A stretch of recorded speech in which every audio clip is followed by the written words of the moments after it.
Hi ladies, welcome back to my channel. Today we are talking about every woman's favorite topic, periods, and specifically how it relates to motherhood and parenting. Obviously, I'm not a medical professional. I am just a YouTube mom spewing out my thoughts, probably sharing my experiences and trying to open up the conversation to this topic. I really think understanding our hormonal rhythms is powerful. So I want to share about how each phase of our cycle impacts our parenting and tips and tricks on how we can navigate that in a more positive way. Yes, I have a new mic because in the last couple of videos I uploaded, there's this strange plumbing sound in the background. It sounded so annoying and I'm hoping that this audio is better. Okay, so let's jump right into it. We're going to split this into like 4 phases of our cycle. Let's start with the phase that probably most of us know the most about, the menstrual phase. I'm currently in this one right now as we speak. Keep in mind, these days might not be exactly like your cycle. This is just an average 28-day cycle. I'm not average. Is anyone even average? I'm actually currently trying to figure out what's going on with my body because I have been pregnant or nursing for the past 5 years. After my last baby, I have only recently gotten my period back. It has been all over the place. My last one was 50 days from my last period. Like, I literally just took a pregnancy test the other day because I wasn't sure what was going on. It was negative. I feel like a lot about what I'm sharing in this video, I'm like late to even fully understanding or learning about because I've been all over the place the past few years. So this has been very helpful for me. I'm hoping a lot of this information helps all of you out as well. Okay, the menstrual phase. Let's get back to the menstrual phase. That is when we're shedding our uterine lining, right? It's a fun time. But scientifically, what's happening? Progesterone and estrogen are at their lowest. This drop in hormones can really leave us feeling fatigue, sadness, irritability. These mood shifts are often due to a lower level of serotonin, which helps regulate our mood, our appetite, and our sleep. So that all explains a lot. How does this impact our parenting? Number 1, increased irritability. We're like a whole different person during this time of the month. Everything is annoying. Everything's bothering us. We don't even know why it's bothering us, but like literally my husband can breathe the wrong way and it annoys me. It always reminds me of that clip from John and Kate +8. He's like, breathe quietly. It was probably that time of a month for her. Moms are feeling a lot more short-tempered with their children during this time, especially over small issues that we usually handle a lot more calmly. Fatigue, low energy levels. It makes it harder to keep up with our children's needs and energy, and we usually resort to more passive activities with our kids. We're saying no a lot. They want to go to the pool. They want to go to the museum. They want to go here, blah, blah, blah, blah. And we're like, I don't want to go anywhere. Emotional sensitivity. During this time, moms feel more vulnerable emotionally, and we feel more easily hurt by typical family interactions. Many of us have experienced this. It is normal, okay? So that feels good. I reached out to you guys on Instagram asking what you're struggling with. And one of the responses that I got over and over again had me cracking up because it's something that I'm like, yes, I struggle with this every time I'm in my menstrual phase. Never really thought about if anyone else is also dealing with this, but we clearly all are. For some strange reason, children love to be in the bathroom with their mom all the time. The smell doesn't bother them. They just want to be there, okay? Even if dad's home, he could be like making the coolest fort in the world in the living room. But no, my kids want to be in my stinky bathroom with me. It's just, I do think we are part of the problem because for some weird reason, we don't lock the door. We don't shut the door. I think instinctively we want to keep it open in case the kids need us and we need to know what's going on. Anyways, I got to the point where I had to draw a hard line boundary, told my kiddos, listen, mama needs her privacy. There's just too many questions they're going to ask and too much mess going on. So let me know if you guys have come up with a unique way to keep your kids out of the bathroom with you, especially during that time of the month. It's good to know I'm not the only one struggling with this one. This is a universal issue all around the world. Women are struggling with this. Sorry, there's like a bug flying around. Okay, let's talk tips. My most practical suggestion that is going to be throughout all the phases, this is going to be helpful, is just create a visual calendar Whether it's virtual, on your phone, whatever. I have a magnetic calendar that I keep on my fridge. I see it daily, every single day. It will be there to remind me what phase of my cycle I'm in. Mark it off, whatever that time frame is for you. For the sake of this video, as an example, I'll do the 28-day average cycle, and I'm going to be marking off each phase as it goes along because that will help me know through each phase what I should and should not be scheduling on the calendar. So once you've got that set, you can actually start applying some of these tips. And the first one is during this specific phase of your menstrual cycle, engage in low energy activities. Do not schedule all those crazy physical activities, you know. You're gonna be out and about a lot and getting in and out of your car a lot. You wanna stick to the very simple things, the no car activities, maybe just a walk to the park, or maybe just crafting at the house, or sticking with, in the backyard. Maybe during this time you even have the TV on just a little bit more than usual with the kids, spending some time cuddling with them. That's okay. Once you know I'm in this phase and this is just what's happening with my body, you don't feel so bad about having the TV on with your kids a little bit more. Prioritize rest. Yes, we always try to say, nap while the kids are napping. We seldom do it. During this phase, it actually makes the biggest difference. Literally, the other day, I was awful to my entire family the whole morning. I don't want to admit that, but it's true.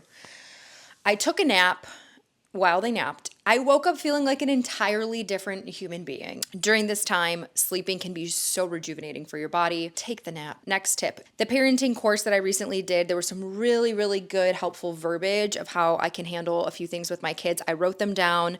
They kind of end up on the back of my fridge once I put other things up. But during this phase specifically, I need to take that paper and move it to the front of the fridge because my tolerance is so low and my irritability is so high during this phase. Just having that script front and center of my fridge to really see it for when those issues are happening and me knowing how to vocalize to my children what to do and just kind of keep the peace in the home is super, super helpful. Make sure that's front and center during this phase. Ease up on the daily to-do list. I have a to-do list.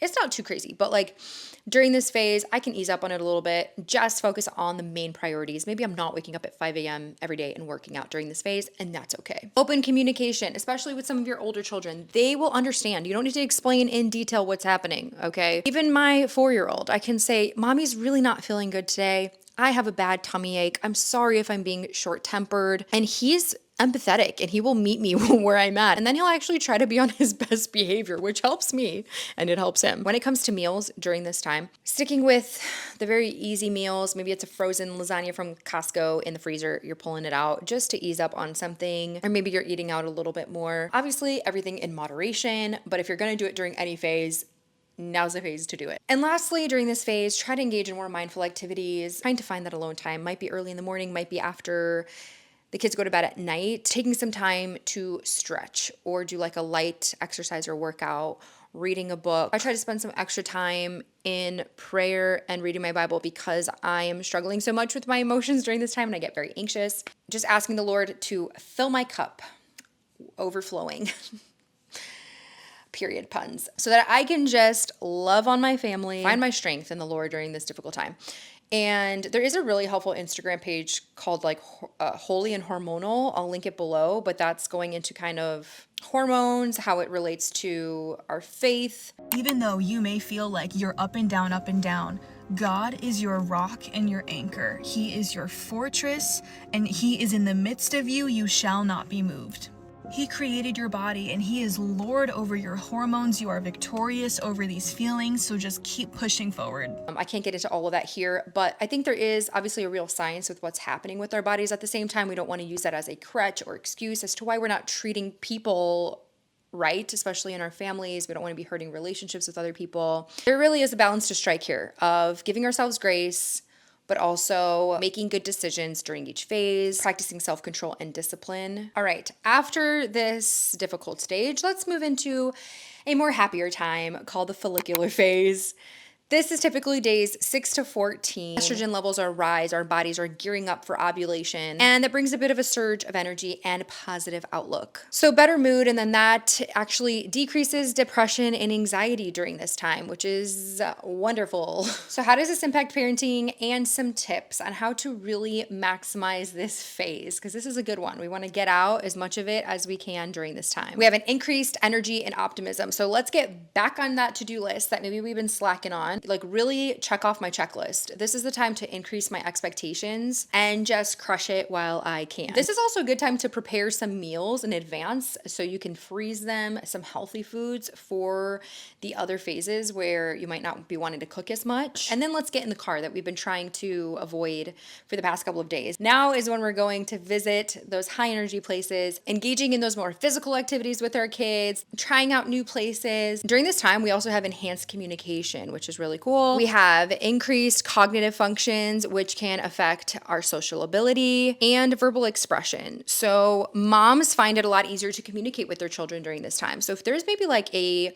specific conversation you've been wanting to have with your kiddos and you're kind of waiting for the right time to share it in the best way that you can verbally express it, this would be a good time to do that. We also do better at like mediating sibling disputes during this time. So to really take advantage of all of this is when we want to organize and plan those play dates with other kids and parents, because we're feeling more social and we're more up for it. So maybe you're hosting a specific event or a family event. Maybe this is when you are volunteering at your kid's school to go on the field trips. Thirdly, creativity and planning. We have increased clarity and uplifted mood. So maybe this is a time to do those really cool like Pinterest activities you've been pinning. It's also a good time for any family planning. Maybe you have a trip coming up and you want to plan out like the itinerary. Maybe you're doing homeschool. This is a really good time to work on the curriculum. And this is so helpful for me to know as a content creator, because I really struggle with creative blocks sometimes and not knowing what to film and how to do it and just strategizing all of that.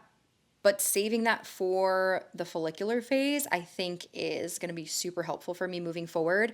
I'm also thinking through the fact that like Richie and I have a family meeting the first Tuesday of every month. And if I am more clear-minded, I want to have that meeting during this phase. What is your favorite activity to do with your kiddos during this follicular phase when we are feeling good? Next, we're moving into the ovulatory phase. This is days 15 to 17. So this is kind of like still good. Things are going good. Estrogen levels have peaked. This enhances our mood and overall energy. Additionally, there's a surge in testosterone, which can increase your energy, your mood, your libido, your confidence. You're feeling more extroverted, more socially engaged. You're on a high, okay? However, as the ovulation phase ends, estrogen and testosterone levels drop sharply, and then progesterone starts to rise, which can lead to sudden mood shifts. I know there's ways you can take your temperature to know when you're ovulating, and I can't get into all of that in this video because this is a little more introductory. But if you can figure out exactly when those days are, then you can truly prepare mentally for that drop that's about to happen. And it's just nice to know so that you can plan ahead and maybe setting aside some of that extra time for self-care as the luteal phase begins. So that's what we're going to chat about next. The most difficult stage, in my opinion. So luteal phase, days 18 to 28. But now hormone levels start to drop, and many of us experience PMS symptoms during this time. It can range from mild irritability all the way to like obsessive thoughts and anxiety and depression. This is where we may be called crazy or lunatic. We should make a shirt. I'm not lunatic. I'm just luteal.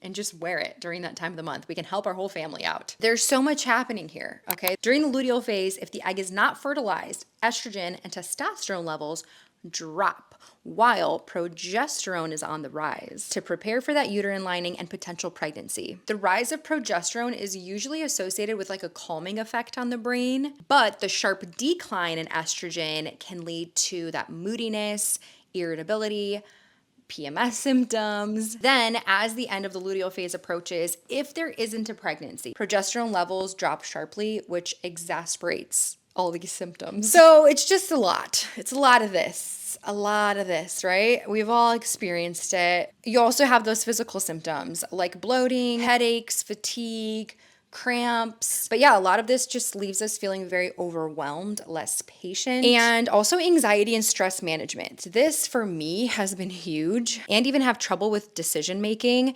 This was something that literally happened to me last week. I had to make some decisions on a few different things in regards to like events coming up, the kids' childcare and stuff like that, and I just could not come to a decision. I was like paralyzed, just sitting there talking to Richie, trying to make decisions on stuff. And he had to sit there and walk me through it. Very strange, because normally that isn't how I am. Here are some other Instagram responses that I was getting on just specific symptoms that you are feeling during the luteal phase. A huge range of things. People are struggling with a lot of different stuff. Just to know that other moms are dealing with the same thing is comforting. And one of the biggest ones that I have been resonating with lately is the not wanting to be touched so much by your kids during this phase. Like, this is so relatable. You know, I'm just used to it. Like, as a mom, you're used to your kids always grabbing you, being on top of you. But during this phase, it is like, I find myself snapping at them so much. Like, don't touch me. And then I like feel bad that I'm even saying that to them because it's my kids, but like, who else is struggling with that one? Here are some additional strategies aside from the ones I've already mentioned during the menstrual phase that can help us in the luteal phase. Plan for self-care. So going back to that calendar, if you have like specific appointments that you plan each month, some self-care stuff, right? Maybe you get your eyebrows done or your hair done or your nails done like once or twice a month. Try to schedule it out during the luteal phase. I think it's a great idea. Kind of just breaks up your day, gets you out of the house. You can have a little bit of space. That's why it's nice to have your calendar all written out for you so you know when to put those appointments. Healthy eating is really helpful here. Carbs, proteins, and healthy fats really do help stabilize your blood sugar levels, which can impact mood. So that does matter. Try to be more mindful of that during this stage. Foods high in magnesium and vitamin B6 also help alleviate PMS symptoms. Once the luteal phase is over, then you're going back into the menstrual phase. This is like a very kind of introductory video, but the biggest thing is just to start tracking it, start being more aware of it so that you can make the right decisions of what you want to be doing with your family during each stage. I think it really allows us to have more grace with ourselves and lessen the guilt that we really tend to feel as moms. But honestly, once we look at this graph and we see how many days our hormones are actually so out of whack. 2 of these phases, hormonally, we're all over the place. Only 11 days are like potentially good, positive, hormonally stable days. But just simply having knowledge of what is happening during each phase helps us make better decisions. Anyways, I hope this video was helpful to you. It was really helpful to me to just do the research for this. If this resonated with you, if you like it, make sure to give it a thumbs up. Share this video with a fellow mom. If you like my content, hit that subscribe button. Love you guys, appreciate all your support, and I will see you in my next video. Bye!